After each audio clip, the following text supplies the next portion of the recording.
Peace and bliss, family, peace and bliss, and welcome to another episode of Soul's Truth with me, your girl, Charmaine, Rose Priestess, Empowerment Coach and Channel for the Divine. And on today's episode, I have a question from a client of mine, and for the purposes of the show, we are going to keep him anonymous. But this question actually comes up quite a lot when I'm working with clients in one-to-one sessions or in my mentorship programs, okay? Now, the question that always tends to come up is, why don't I feel happy despite having all the things that I said I wanted in life? Why is it that I've manifested like hell and I've got everything I asked for?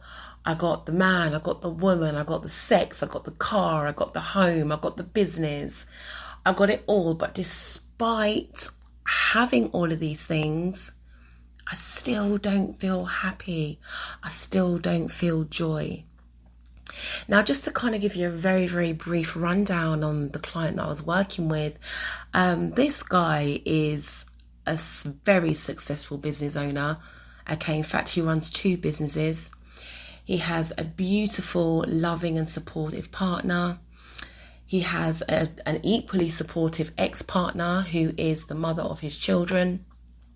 Everybody gets along in the family. You know, he's a best-selling author. You know, so you can kind of get the gist. You know, his life is good. You know, his life is good. There are no real major problems, you know, apart from maybe the little daily things that will come up in life, like, you know, leaving the toilet seat up and your girlfriend moaning about it type of vibe, yeah?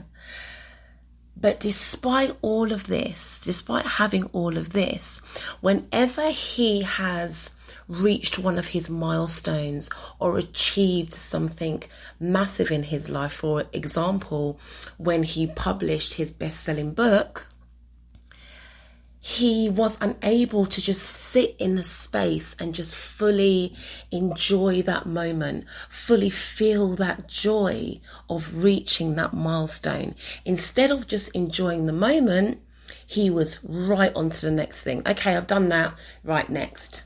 What's the next thing I've got to do? What's the next thing I have to achieve? And this is something that's actually quite common in today's society. Okay, now, due to societal conditioning, sometimes childhood conditioning, and even in school, you know, we have been recognized for the hard work that went into our achievements rather than celebrating the achievement itself.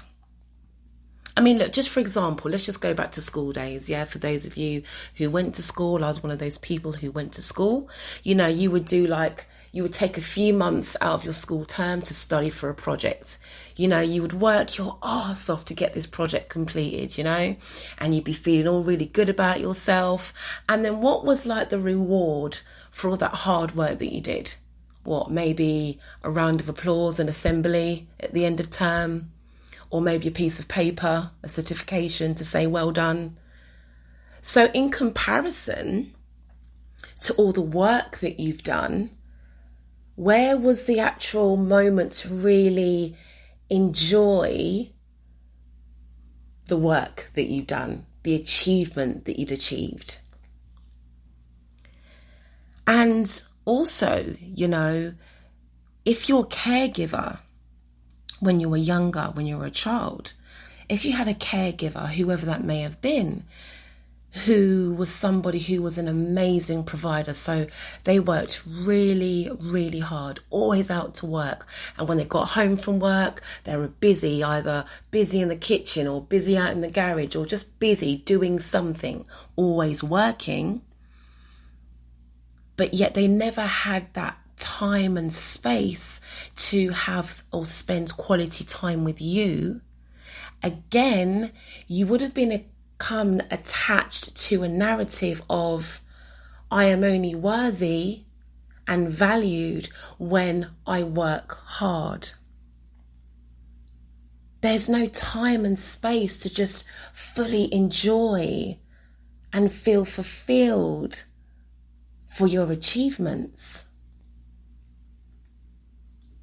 Now, This creates not only a narrative that I am not valuable, but also a narrative of I am not worthy, or I am not worthy if I am not working hard, or I'm not seen to be working hard. You know, in today's society,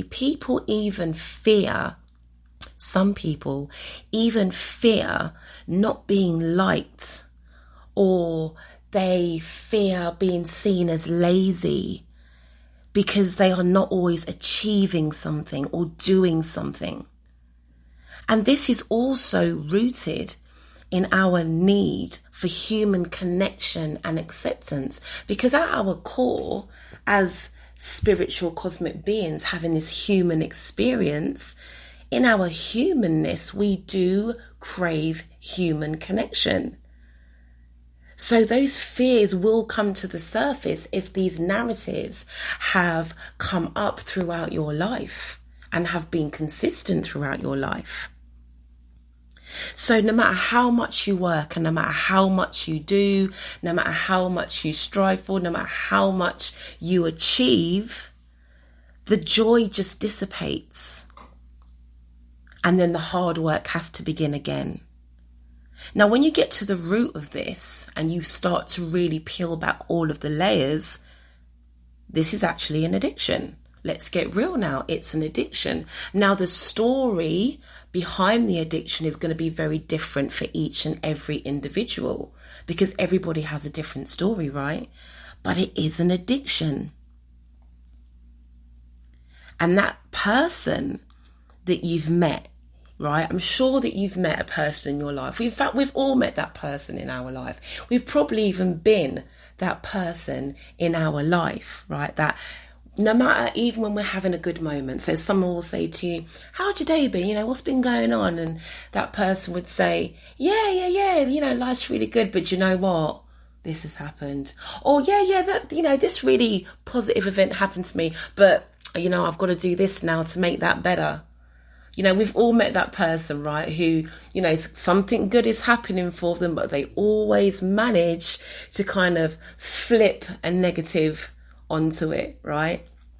Now, it's really, really easy to kind of slap a label onto that person of that person just being a really negative person. Oh, they're so negative. You know, they're always going to the negative side, always having this negative self-talk. But actually, if we look a little bit deeper, it's not that they're a negative person. It's just that they have become addicted to that struggle narrative. It feels safer in their body when they are in a space of struggling or achieving than it is to just feel joy, fulfillment, or the possibility of success.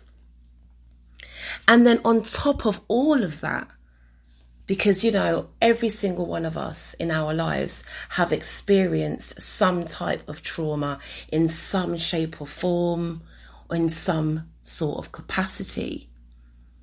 And when we have that residual trauma trapped in the body, what tends to happen is this trauma activates your sympathetic nervous system, and then that creates this kind of ongoing agitation in the body. And then what happens is it creates a vicious cycle. You feel that agitation because you are then triggered from that residual trauma. So what do? You feel that you need to resolve it, which leads you to do what? Try to fix it. Start to work hard again, needing to achieve. And that can happen through, you know, I need to do more healing, you know, I need to do more work on myself. It's still another form of struggling, striving for, achieving and working hard. So again, there is just no space to just fully enjoy and embody that joy from the achievement that you have completed for yourself. Now, there are many different tools that I share with my clients when it comes down to this type of work. Because obviously, like I said before, everybody has a different story, okay?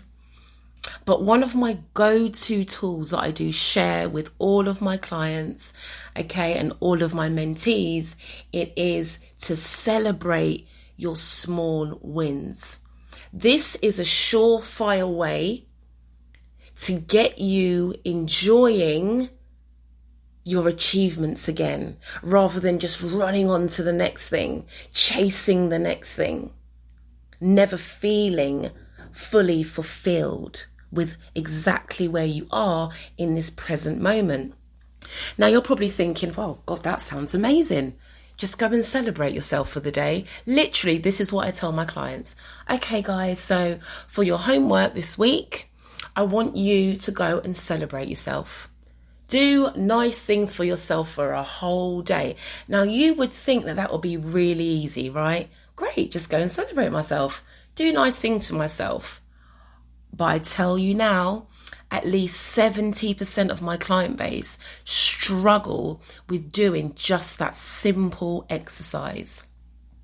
Because those narratives of having to work hard, or the guilt that will come up, or the shame that will come up, because they are not working hard and they are just enjoying themselves, it becomes very, very real for them.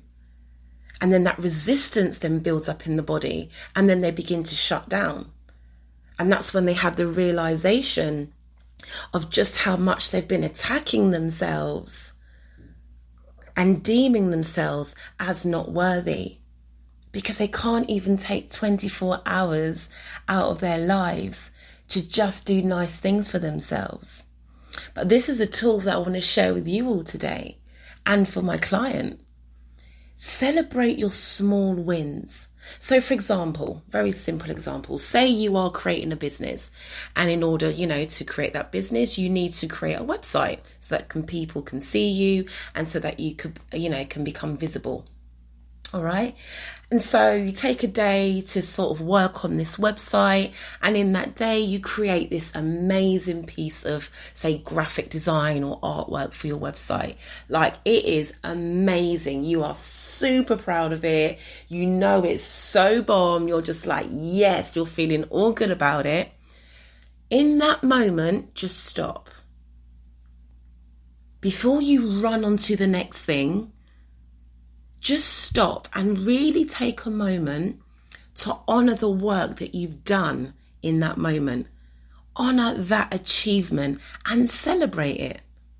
Whether it be taking yourself out in nature for the day, or buying yourself something nice, whatever it is, just something nice to celebrate yourself and that small achievement. And when you start by celebrating your small achievements.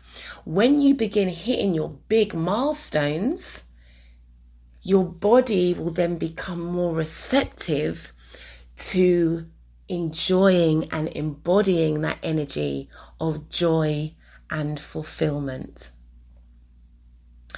Family, thank you all for tuning in for another show with me today. Thank you for listening. I am super excited to be answering your questions on these podcasts, and I cannot wait to get the rest of your questions coming in. I am wishing you all an amazing day. I love you all. Stay true, stay full of love, peace and bliss. Take care. Bye-bye.